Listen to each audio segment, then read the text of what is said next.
This is the Conservative American Message, hosted by the one and only Cam Lau.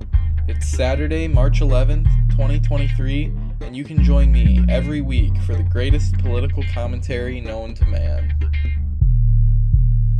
This first segment is going to likely get me into some trouble, and that's because it deals with the Indians. Native Americans, as some of you might know them, but as we've discussed before on the podcast, it's far more inclusive to say Indians. A small town in Wisconsin has had all of the roads coming in barricaded by an Indian tribe.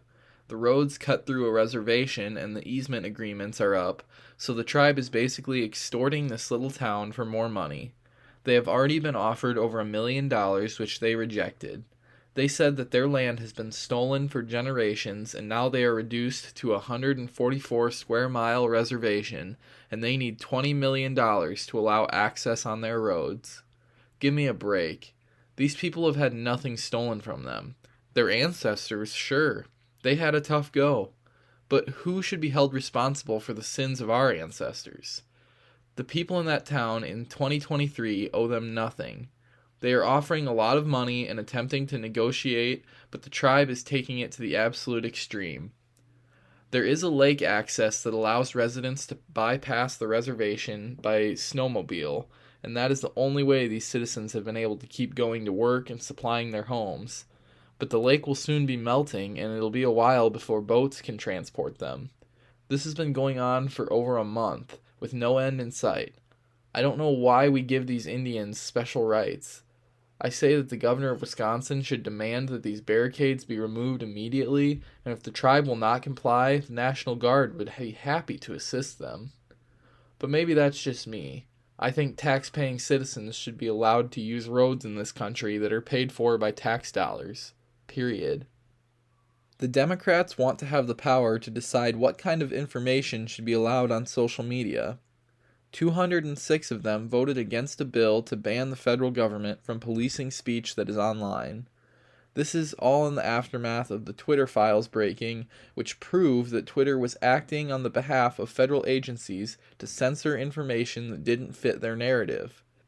Elon Musk allowed the evidence to come to light after he took over the company, but Democrats have brushed it all off as a hoax. The guy who literally owns the company is telling them that the government directed the company to engage in political repression. But they won't believe it. They've gone a step further, and they want to cut out the middleman.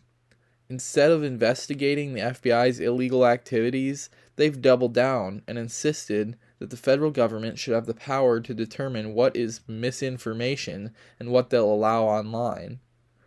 The bill is called the Protecting Speech from Government Interference Act, and it did pass the House despite every Democrat opposing it. Daniel Goldman, a Democrat from New York, claimed that we have to silence misinformation because it could be coming from Russia or China. In reality, if we allow that level of government censorship in the United States, we'll become like Russia or China.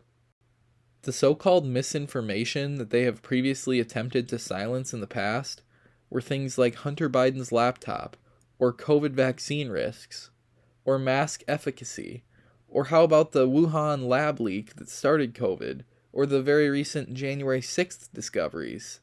All of these were called conspiracy theories and misinformation at one point, but yet all of them turned out to be true. I'm not saying that the CIA killed JFK or that Bush did 9/11, although those might be conversations worth having. But I will say that whether or not it is true, we still live in America and have the right to free speech, which the government can't impede, so we should be able to say what we want on social media. Speaking of social media, if you go to the description of this episode, you'll find a link to the Conservative American Message Facebook page and Instagram page. Please go ahead and follow us and share this podcast with everyone you know, especially liberals. Now, I had mentioned earlier something about recent findings regarding January 6th. Tucker Carlson from Fox News was given exclusive access to 40,000 hours of security camera footage from that day. The tapes essentially prove that there's been a major deceit about what really happened that day in the Capitol. It's been called a deadly attack and an insurrection against our democracy by those on the left for 2 years, and they haven't shut up about it. The media has done an excellent job. You can't even hear the date January 6th anymore without thinking of the event. They've tried to make it into a Watergate / 9/11 worst thing that ever happened in this country, and nothing could be further from the truth. If such a big deal hadn't been made about it, would anybody even remember the date? We would probably just be saying, hey, remember that one time the government colluded against Donald Trump and created a disease in a lab to be able to fraud a presidential election to elect a man with dementia, and then some people got upset that the checks and balances in our government didn't really care because all they care about is their own power. So then those angry people stormed into the Capitol building in protest of the undermining of our democratic system? And I'd be like, yeah, that was whack, man. Like I said before, I'm not a conspiracy theorist in the slightest, but the more that gets revealed, the more pieces of the puzzle start to connect. Just like Tucker Carlson's revelation that these tapes show nothing but a bunch of people walking around in the building. Not only that, but they were being escorted and even guided by Capitol police officers. They let them in the building to begin with. It was claimed that one officer was beaten in the head with a fire extinguisher and later suffered a stroke. But the surveillance video clearly shows that the officer was calmly walking alongside protesters and even wearing a helmet. Then a bunch of officers end up committing suicide days later. It was proven that the FBI planted agents in the crowd to egg on the protesters, so who really incited it?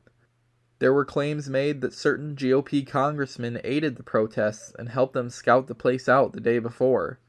The footage proves that they were not even in the building. Lie after lie after lie. So what will come of those who plainly lied to the American people and pushed this narrative from the beginning? Likely absolutely nothing. Until we start to hold accountable conservatives in power, how can we expect them to hold anyone else accountable? Well, that's all I have time for. Were you offended by this podcast? Good. Thanks for listening, guys. I really appreciate you all. Have a great week and stay conservative.